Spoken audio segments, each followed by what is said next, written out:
You're Hank Henshaw. The real Hank Henshaw. You survived? Yes, I survived. Good luck with that. My turn.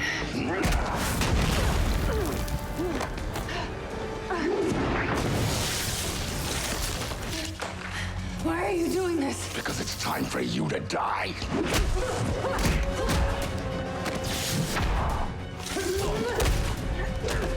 You and the rest of the alien scum have no place on this planet.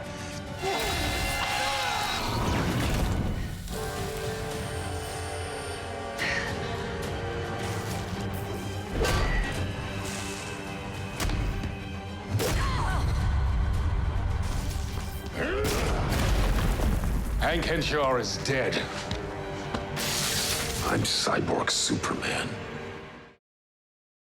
Hey YouTubers, it's Charlie. This is going to be my Cyborg Superman comics versus TV show versus movies video. So there's been a bunch of different versions of the character, so I'm going to start with comics, then we'll work our way to the TV show. So the cool thing about Cyborg Superman is, most of my memories of him as a child were from the Reign of the Superman era. After they killed Superman off in the comics, big event, they debuted all these pretenders to the throne. Amongst them was the Hank Henshaw Cyborg Superman. But the big twist is that you didn't learn that Cyborg Superman was evil till much later in that storyline. You only knew him as the Cyborg Superman. You didn't know he was secretly Hank Henshaw. So the funny thing about Hank Henshaw is he was created as a bit of a riff, kind of a joke on Fantastic Four's origin story. Family and friends on a mission in outer space for LexCorp get hit by solar radiation, and it does all kinds of crazy stuff to their biology. And eventually, Hank Henshaw ends up uploading his mind to a computer, so he becomes artificial intelligence. All the weird stuff that happens to his crew because of the solar radiation ends up being this big run-in with Superman, so eventually he's able to rescue his wife, but when he appears to her as this artificial intelligence, with like this cobbled together machinery, she flips, commits suicide, and Hank Henshaw vows revenge against Superman, blaming him for all the problems they've had. So before Superman can take him down, he transmits his intelligence to Superman's pod, takes off into outer space for parts unknown, never to be heard from again till the Reign of the Superman storyline. So while in outer space, eventually he hatches this plan with Mongol on Warworld to take down Superman, and it becomes like this big arc that ropes in Green Lantern and spun into a big Green Lantern Hal Jordan storyline where he was possessed by Parallax. So eventually he winds up on Apocalypse, which is a really fun storyline. Later, most people remember him from the War of Light because he became part of the Sinestro Corps. He had taken over the Manhunters. So basically like the Manhunters became a tool of the Sinestro Corps. So if you haven't read it, but you've seen pictures of him wearing the lantern rings, like these really badass art, that's from Jeff Johns' Sinestro Corps storyline. So he's a super badass character, but he actually became more of like a Green Lantern character eventually in the comics. That was what that Manhunter storyline was. And then the real twist becomes, this is kind of sad, he just wants to die. But, because of the way his artificial intelligence, his consciousness works, he just keeps surviving, even though he does not want to live anymore. So he helps out the Anti-Monitor in exchange for the Anti-Monitor killing him. That doesn't go down very well. Later, he tries to get Necron to kill him during Blackest Night, still can't get him to do that, and then becomes a prisoner of Star Labs before the big New 52 reboot. So recently in the new Supergirl Rebirth comic, a version of Cyborg Superman surfaces, but it's actually Zor-El, her father, and it's a bit of a smaller story. Like, it's not quite as crazy and sprawling as the death and return of Superman, but it becomes more of a storyline of her sacrificing her humanity in order to get back her family. So it's a slightly different spin on the character, very different from the Hank Henshaw Cyborg Superman, and the reason he kept coming back for Superman.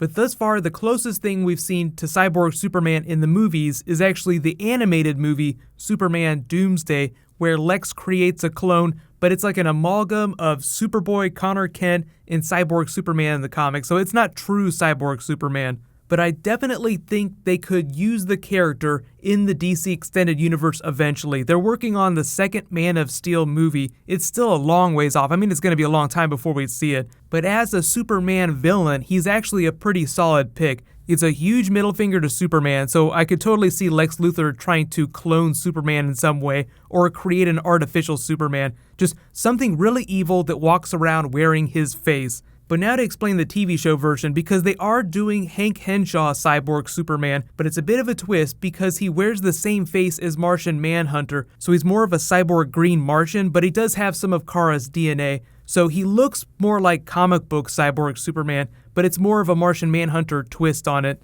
But because of that, I don't think that he'll be wearing the S. It's not going to be straight up comic book Cyborg Superman. So it is a vast departure in that sense, but he is using the Fortress of Solitude with Kara's DNA. So he's slightly more important for Martian Manhunter character development at this point than he is for Kara's character development, but that just remains to be seen. But here's my question for you guys. How do you want them to use the character in the new DC live-action movies? If they wanted to do a Superman clone, they've kind of already done a Kryptonian amalgam clone. That was kind of what Doomsday was. So I'm not expecting them to do Superboy anytime soon like Connor Kent, but they could do a version where they combine storylines like that in the future. If they want to get really crazy with Superman villains in the movies, they would probably do Parasite, or they might even just use some of the Forces of Apocalypse. Like, there are a bunch of people that won't be in the Justice League movie that they can just pull off the bench. If you're looking for a really good Cyborg Superman comic book story to read, I would recommend just the reign of the Superman arc through the destruction of Coast City, and then later, the revenge of the Green Lantern. So like Cyborg Superman versus the Green Lantern Corps in the Sinestro Corps War, which is just an amazing Green Lantern storyline. Both solid picks. So what's going to happen next is there's new Flash tomorrow, Killer Frost, so be sure to subscribe to get that video. There is a new round of the DC giveaway too. All you have to do to enter that is be a subscriber and leave a comment on this video. Some of you have also been asking for a Black Panther video. They announced a whole bunch of the cast, so I might do a video for that before I post my Flash video. So a whole bunch of stuff happening this week. Happy Thanksgiving everybody that celebrates Thanksgiving this week too. While you guys wait for that to post, you can click here for like the big crossover trailer again, and you can click here to watch the Killer Frost Flash trailer. Thank you so much for watching, everybody. Let's high five. I'll see you guys tonight.